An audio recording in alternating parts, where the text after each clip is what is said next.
சத்யராஜ் படத்தில் mega hit பாட்டு. இந்த ராகம் இளையராஜாவுக்கு ரொம்ப பிடிக்குமாம், கங்கை அமரன் சொன்னது.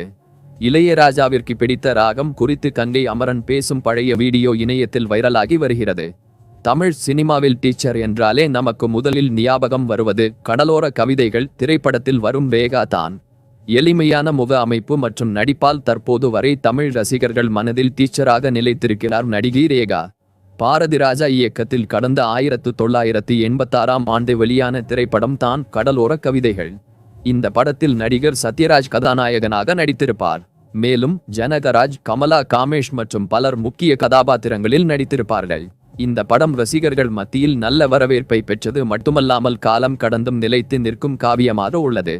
இயக்குனர் பாரதி ராஜா ஒவ்வொரு நிலப்பரப்பிற்கும் பெயர் சொல்லும் படம் ஒன்றை தந்துவிடுவார். அப்படி வந்த படம் தான் கடலோர கவிதைகள். இப்படம் முழுவதும் முட்டம் கடற்கரை பகுதிகளில் எடுக்கப்பட்டிருக்கும். கடலோரத்தில் பாடம் படித்தல், நீரில் மூழ்கி வலம்புரி சங்கு எடுத்து வருதல், கிறித்தவ மத செல்வாக்கு, மீனவர்கள் வலைகளை சீரமைத்தல் என்று சில கூறுகளை காட்டினாலும் படத்தின் பெரும்பகுதி காதல் என்னும் பெருவெளிக்குள் நுழைந்து செல்கிறது.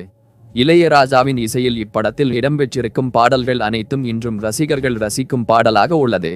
அதிலும் அடி ஆத்தாடி இளம் மனசொன்னு பாடல் காதலர்கள் கொண்டாடும் பாடலாக உள்ளது. பாடகி ஜானகி குரலில் இந்த பாடலை கேட்கும் பொழுது வயிற்றில் ஏதோ ஒன்று சுழன்று கொண்டிருப்பது போல் தோன்றும். மேலும் கொடியிலே மல்லிகைப்பூ பாடல் எல்லாம் இளையராஜா தந்த பொக்கிஷங்களில் ஒன்றாகும்.